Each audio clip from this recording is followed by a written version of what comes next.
morning. My name is Megan Edwards of Focus Communications, and today we're getting a company update from Volcanic Gold Mines, which trades on the TSX.V under the symbol VG. Joining me is Volcanic's President and CEO, Simon Ridgway. Simon, thank you very much for coming on the show today.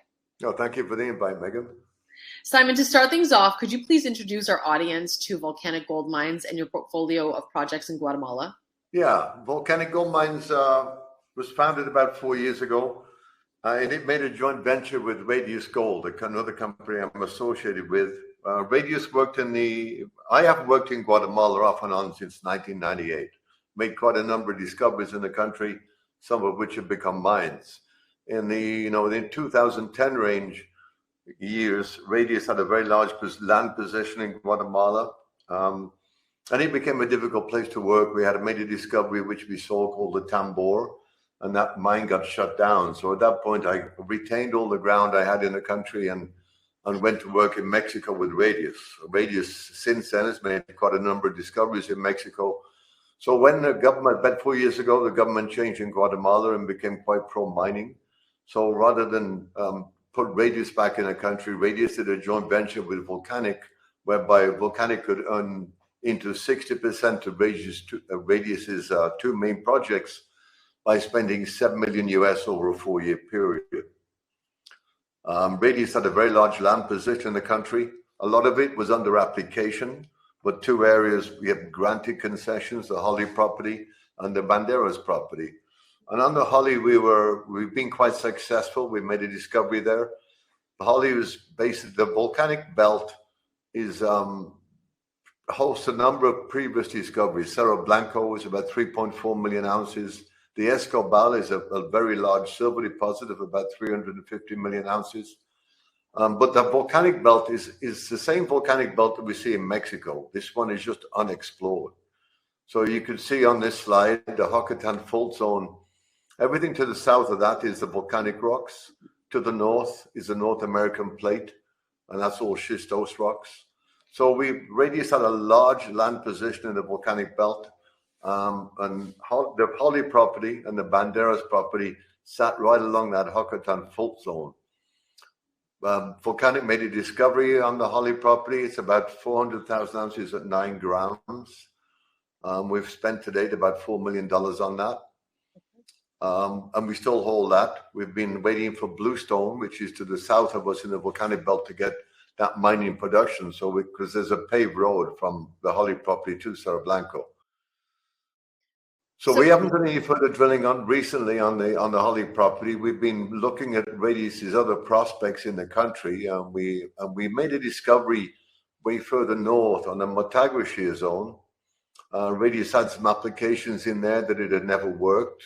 So we explored that area and made a discovery which we've called the Cirillo 1 concession. And that concession has just been granted. This is a very exciting discovery, very high grade gold in quartz veins basically it's an orogenic gold system. These systems can be quite erratic, but they can also be very, very large. And this system at Cirillo 1, we've identified a whole series of quartz veins with a lot of gold in. I mean, both in the schistose rocks that host the veins and in the quartz themselves. So basically, Volcanic is earning into 60% of the Holly property and the Cirillo 1 concession, or the Motagua Norte belt, we'll call it, by spending $7 million over a 4-year period. To date, we've spent about 4.5 of that 7.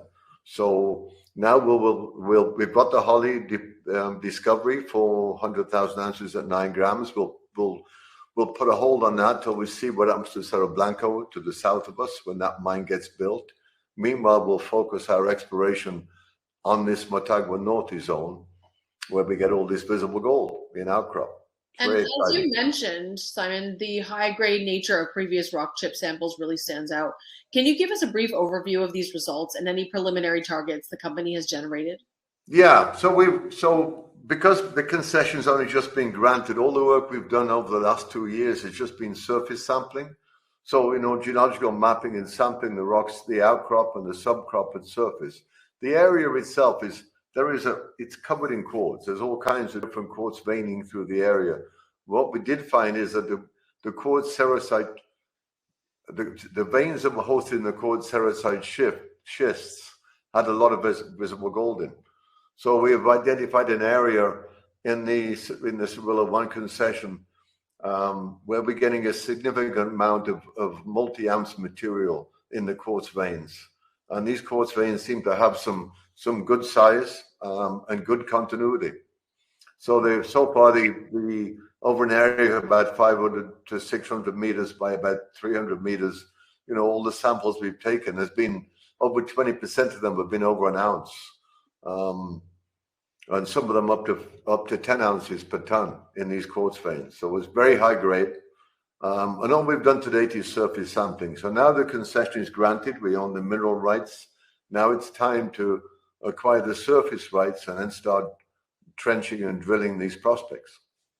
And this Cirilla license is one of 4 exploration licenses that the company is looking to have granted.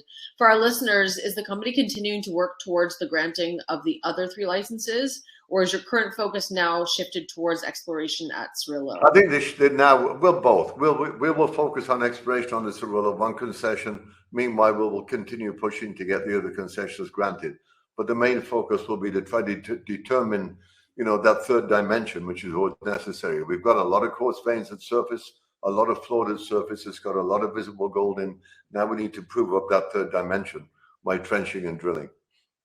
And to cap things off, Simon, do you have any final comments for our listeners on volcanic gold mines? Yeah, I mean, just watch out for the results from this when we get to work on that third dimension.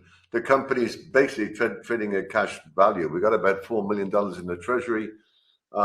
We got just over 45 million shares out, and we're trading at 15, 16 cents. So I think it is a good time to take a hard look at Volcanic and see if the risk reward suits you. Once again, we want to thank you for coming on the show today, Simon, and we'll be keeping a close eye on your developments and look forward to having you back. Thank you very much for the invite, Megan.